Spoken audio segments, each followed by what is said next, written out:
Good afternoon. Welcome to the New York Foreign Press Center. Thank you for your flexibility today as we pivoted to the Zoom format. We much prefer seeing your faces in person, but wanted to spare you the stress of navigating this building during this time of heightened security. We're honored to have Ambassador Jessie Le Pen with us today. Ambassador Le Pen is Senior Coordinator for Atlantic Cooperation here at the Department of State. She'll provide a readout of yesterday's launch of the Partnership for Atlantic Cooperation by Secretary Blinken and ministers from around the Atlantic. My name is Melissa Wahibi. I'll be your moderator today. This briefing is on the record, being recorded. Transcript will be on our website later today at fpc.state.gov. As we begin, we ask that your Zoom profile reflects your name and organization. And after a time of opening remarks, we'll have a time of Q&A, which I will moderate. At this point, ma'am, the floor is yours, and we'll begin. Thank you.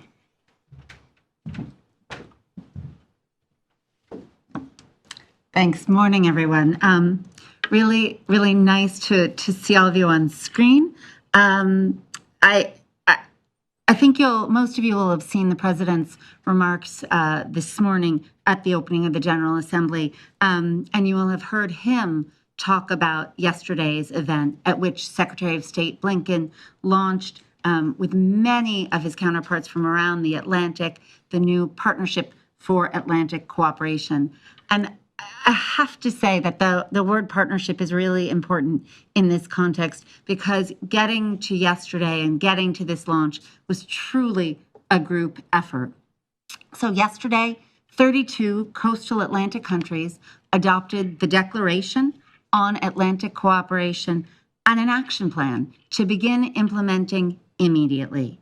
This new multilateral forum brings together an unprecedented number of coastal Atlantic states from across Africa, Europe, North America, South America, and the Caribbean to engage in collective problem solving and uphold a set of shared principles for Atlantic cooperation.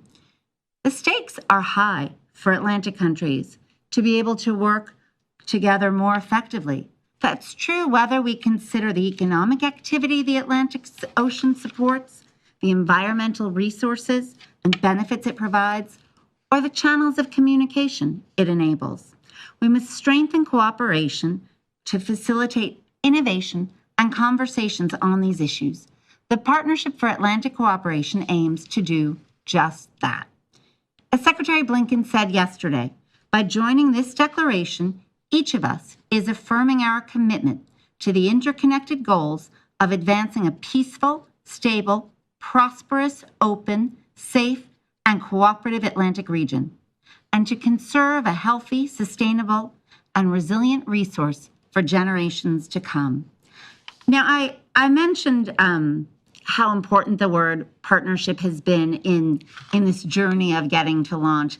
And so I would really feel remiss if I didn't at the outside thank the group, the drafting committee that we worked with. It was a relatively small but regionally representative and just representative in so many ways group of countries: Angola, Argentina, Brazil, Cote d'Ivoire, the Dominican Republic, Ghana, Ireland, Morocco, Portugal, Senegal, Spain, the United Kingdom, and Uruguay. That group and the diplomats, the individuals really, the diplomats who represented those countries, they worked together, building relationships, explaining their perspectives, understanding one another's perspectives, and together developed a declaration and then brought additional countries on board so that yesterday there were 32 countries that adopted the declaration. And truly thanks to this small group's work, their recognition of the stakes and their commitment to finding a shared approach to addressing shared problems. That's really what's brought us to this moment. This new partnership is the first grouping that spans the whole of the Atlantic, both the North and the South, the East and the West, and that covers a full range of issues from sustainable development to cooperation on science and technology. It's also the first time that so many Atlantic countries have come together to articulate a set of shared principles for the Atlantic region and to establish a multilateral forum through which we can work together on a regular, routine, consistent basis. We see this as a broad new coalition working together to mobilize resources, galvanize action, and usher in a new era of cooperation across the Atlantic region. That means forging deeper connections among countries on all the Atlantic continents and contributing to the regional multilateral architecture. It's consistent with a broader effort, and Secretary Blinken said last week, the more coalitions we build, the more we can find new synergies between and among them. So this is just one of the kinds of coalitions that he was talking about. The Partnership for Atlantic Cooperation, however, is unique because it's not defined by land borders. Instead, it brings together a community of ocean neighbors. We think that this approach is also consistent with the spirit and the call to action of the UN Decade of Ocean Science for Sustainable Development. At the same time, we are committed to working with existing Atlantic-based groupings to ensure connectivity and avoid duplication. We recognize we need to work with all these other entities, such as the Atlantic Center, the South Atlantic Zone of Peace and Cooperation, the All-Atlantic Alliance for Research and Innovation, the Yaoundé Architecture, the Atlantic African States Process, and so many others. The partnership will seek to bolster connectivity with all of them. It will bring greater visibility, political support, and convening power to help bring those initiatives as appropriate to increase their own potential as we all work toward improving collaboration via everybody's individual and organizational goals. As we all recognize, we have an obligation to be good stewards of our planet for this generation and the next and all those that follow. We need to work together to tackle shared global challenges, address the climate crisis, and protect our environment, and build more sustainable, equitable, and resilient food systems. To put it in some perspective, the Atlantic Ocean is the world's most heavily traveled ocean, with critical trade routes and energy resources. The World Bank estimates that oceans contribute $1.5 trillion annually to the global economy and expects this figure to double by 2030. Sustainable ocean economy sectors are estimated to generate almost 50 million jobs in Africa and to contribute some $21 billion to Latin American GDP. But challenges like the climate crisis, environmental degradation, illegal, unreported, and unregulated fishing, and illicit trafficking all threaten this economic activity. Special Envoy Kerry has said, the climate crisis and the ocean crisis are one and the same. We can't fully address one without the other. It's the crisis of the air and the ocean. We see the implications as rising sea levels pose economic and infrastructure risk. The record-breaking warming ocean surface, especially in the northern Atlantic, threatens human health and the ecosystem and contributes to more frequent and intense storms. The Atlantic plays a pivotal role in shaping global climate and weather patterns. The Atlantic Gulf Stream shapes climates across all our continents. Life-threatening floods of droughts, heat waves, floods, and storms amidst the after effect, especially of a global pandemic, compound risks to our economic and food security, deepening vulnerabilities in communities and threatening to destabilize institutions essential for global security. Illegal, unreported, and unregulated fishing, or IUU fishing, and unsustainable fishing threaten ocean health, can contribute to overfishing, and can lead to the collapse or decline of fisheries that are required for economic growth, food security, and the health of ecosystems.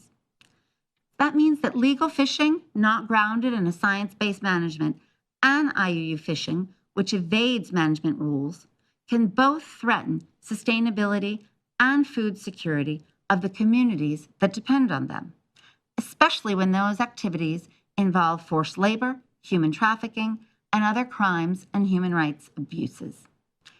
Even if I stop there, with the immense challenges facing the Atlantic, it's easy to see just how interconnected both the challenges and the consequences are. No single country would be able to address them alone. The partnership recognizes that reality and creates an ability to act on it in a collaborative and sustainable way. As a group, we adopted a plan of action for this coming year in addition to the declaration. We aim to find activities that would yield concrete benefits for Atlantic countries, promote the involvement and support of maximum number of countries, would be better addressed with resources and actions encompassing both Northern and Southern Atlantic countries, and enhance existing initiatives. We agreed to promote greater scientific cooperation by sharing information, building capacity, and increasing access to technology. So, we intend to promote science and technology cooperation, including the sharing of data and best practices, and applying it to the benefit of Atlantic coastal countries and to address the needs of Atlantic coastal communities. We'll expand and broaden participation in select activities of the All-Atlantic Ocean Research and Innovation Alliance, and will strengthen forecasting and early warning capabilities, particularly with regard to severe weather events. We also want to identify critical gaps in capacity and technology. This means increasing access to maritime domain awareness technology. Finally, we'll look to the future. This includes establishing a cadre of young Atlantic scientists by establishing a scholarship and exchange program to foster excellence and build ties among the next generation. There's a lot of work to be done, but yesterday's adoption of the Partnership for Atlantic Cooperation was an essential and really exciting step. It will create a lasting platform for information sharing, collaboration, and the free exchange of ideas and innovations among a community of people dedicated to keeping the Atlantic sustainable, free, open, and prosperous. Thanks very much. I'm happy to take your questions. Thank you very much, ma'am. This is the time for Q&A. As a reminder, in order to be called on, your Zoom profile should reflect your name and media outlet. You can ask your question by raising your virtual hand. I'll call on you. And at that point, you'll need to turn on your microphone. You can also type your question into the chat feature, and I can ask that on your behalf. So we'll give this a moment and see if any journalists have any questions.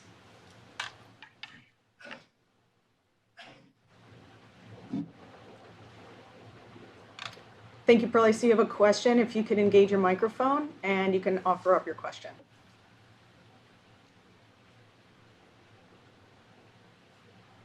For this opportunity and for sharing your remarks. I really appreciate that.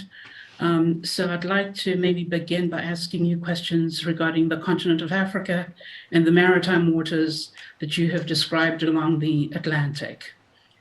Firstly, could you help our African audiences understand the motivation behind this grouping of states? Why now? Why haven't you done it before? So if you could explain the reasoning behind why it's important for you to do it now. And added to that, I heard a lot of what you mentioned regarding illegal, unregulated, and unreported fishing, for example. Are you addressing China in this regard in the Gulf of Guinea, or do you have other challenges and concerns? Of the list of countries that you mentioned, there's 32, right, countries that are in this plan. Almost half of these countries are African countries. But what stands out to me is that South Africa is not mentioned in that list of countries. And South Africa, as you well know, has almost 2,800 kilometers, or rather almost 1,700 miles of coastline, much of which is also Atlantic.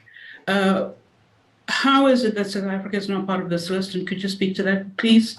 That does stand out to me. Thank you. Pearl, can you state which organization you're writing for? Absolutely. I'll be writing today for the Premium Times, which is headquartered in Abuja, Nigeria. Thank you.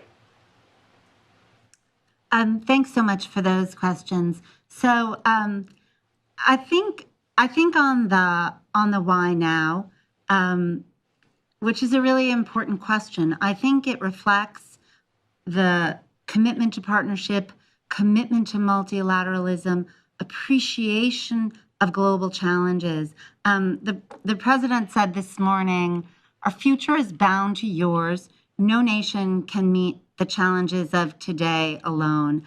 And I think that this partnership is exactly a manifestation of that, and that that this moment demands this kind of response, a response that is broad and inclusive, and the values of the declaration, the way that we got to the declaration, I think all really reflect that. On the second question, we are really focused on problem solving. That includes a very heavy focus on sustainable economic development. It's really also I would say the problems we are focused on, the problems we are solving, and I really mean a collective we, because the process of getting to the declaration was an inclusive one in which we worked hard with partners to think through from the beginning, what's everybody's priorities? Let's put them on the table. Let's think through priorities. Let's rack and stack. Let's find the priorities that we all share and go from there. And so I think what you have then is a partnership with tremendous buy-in from around the Atlantic, as opposed to something else. And so that's really how we got there. And I think that's useful in understanding why the focus on sustainable development, why the focus on science and technology. As far as the membership, we were really happy that we had 32 countries, really broadly geographically representative, that joined. We have been in this process engaging with many other countries. Many have indicated an intent to join. Others have been very interested in learning more. And all those conversations we will follow up through travel, through virtual consultation, through our embassies. We want to make sure that all the countries around the Atlantic feel they understand what we're doing, they have a space to contribute, and all those consultations will continue. And most importantly, the door will remain open. The values of inclusion and openness and access that mark the partnership will then, I think, be really relevant going forward. Thanks for those. Thank you for your response. Thank you. We'll leave a few moments for other questions.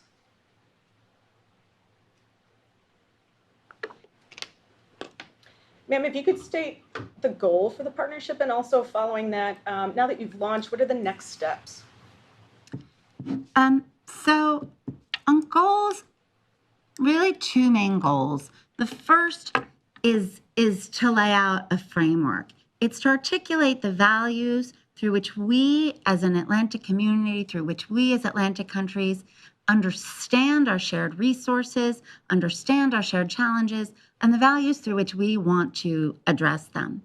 And then the second goal is to operationalize that. And I think it's really important that what was adopted yesterday wasn't only a declaration, it was a declaration with an annexed plan of action, because we want to be declaring and doing. And that really is, it's helpful now, so the day after the launch, in order to say, right, what are we doing? So if yesterday was about launching, today is about implementing.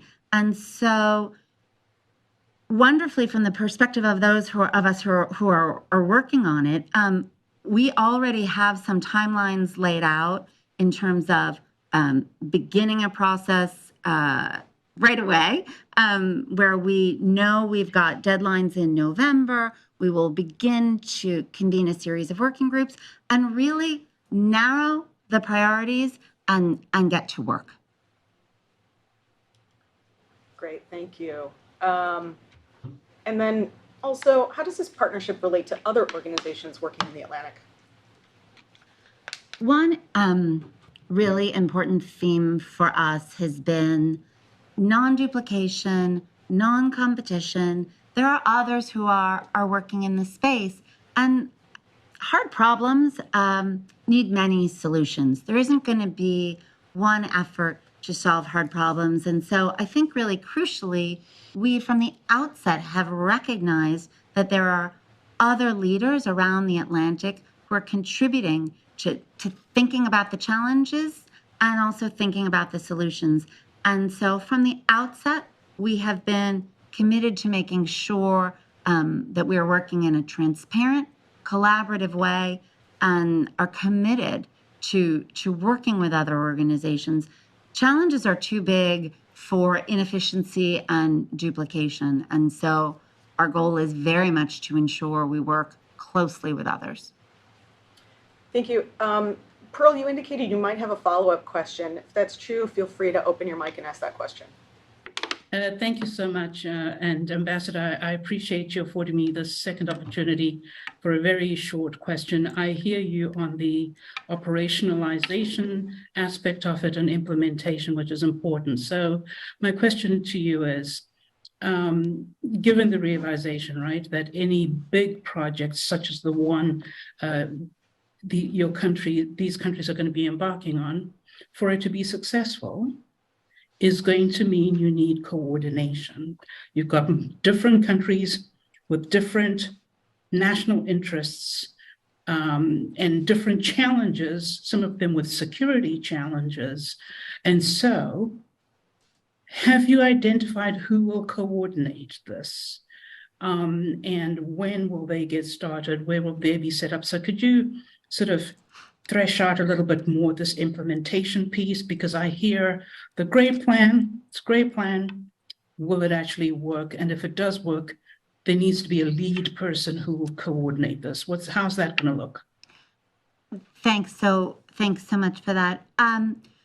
We're not building a secretariat, but instead we will work with others. So there won't be sort of one central head, which I think from a partnership perspective works better. And so I think sort of the facilitating aspect is really important as opposed to leading, directing. And that's not so easy, but I do think it really is important and reflects the current moment, which requires lots of ideas and lots of solutions in a 360 way. And so we will work with others. Other governments have identified focal points, and we'll all work together.